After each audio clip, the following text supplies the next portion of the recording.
want to share with you a very personal story. My hope is that for any cishet folk, it'll make you think a little bit more about the impact that being LGBTQIA+ can have on your faith.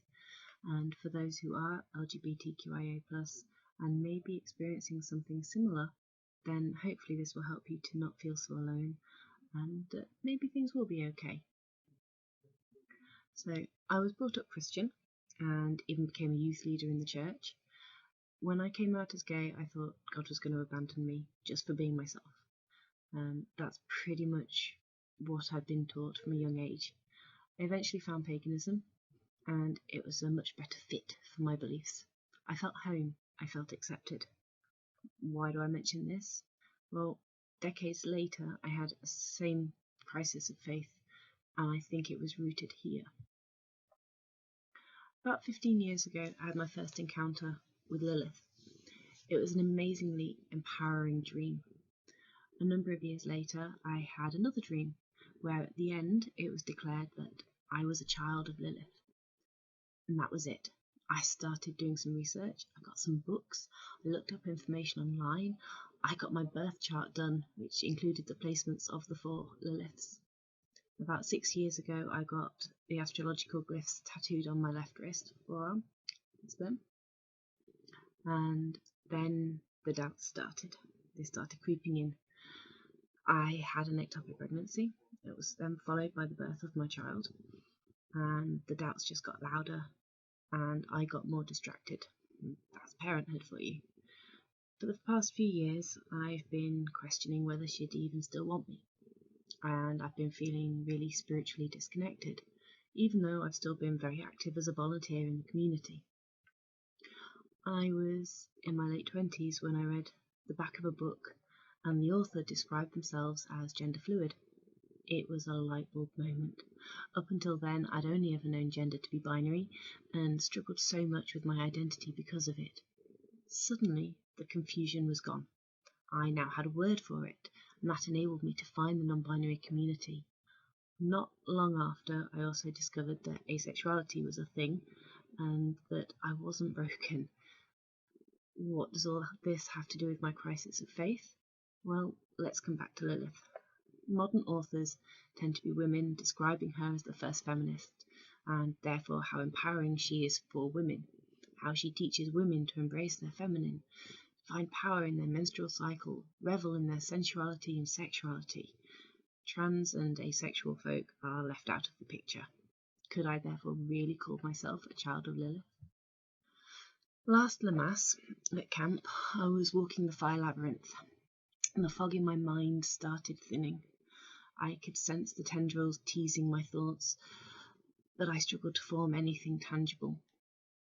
It would be fleeting clarity, and then just gone in a second. I came away with hope of belonging and questioning, how can I serve? I still felt disconnected though. For 3 years I'd hardly noticed the moon cycle through the sky. I'd barely even acknowledged the festivals. I wanted to try and rekindle my spirituality, so I started making an effort with special foods for the festivals, and I began a self-directed course on the moon. I had only got 1 cycle into the course though when this whole COVID thing kicked off.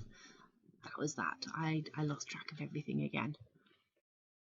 Fast forward a couple of months, and I started noticing more mentions of Lilith online, more people wanting to know about aspects of her or working with her, or wanting to know who appeared in a vision and the description fit her.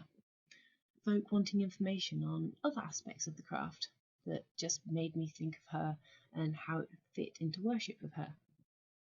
Then I was noticing all the comments about the dark moon, the new moon, and it felt like the gentle nudgings were now a poke with a big stick.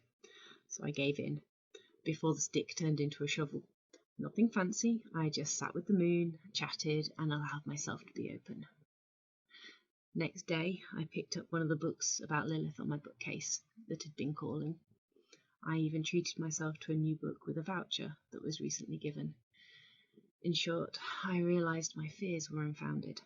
Yes, Lilith is known to empower women, and is often referred to as the first feminist, but feminism is for everyone. Lilith stands for freedom, to be the person you are, not who society says you should be. To break the mundane structures of domesticity, to break the gender roles imposed by those structures. She stands for independence and for the marginalised and the oppressed.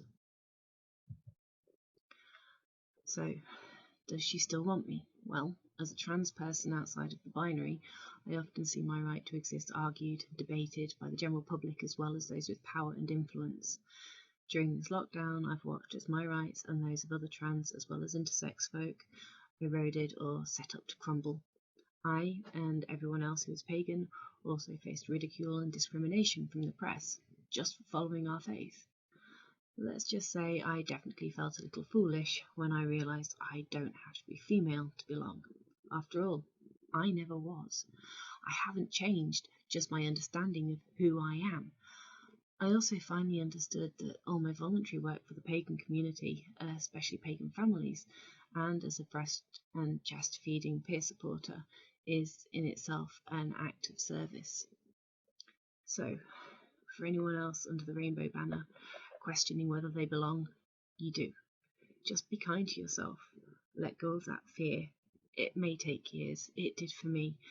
But try and do it before the stick turns into a shovel.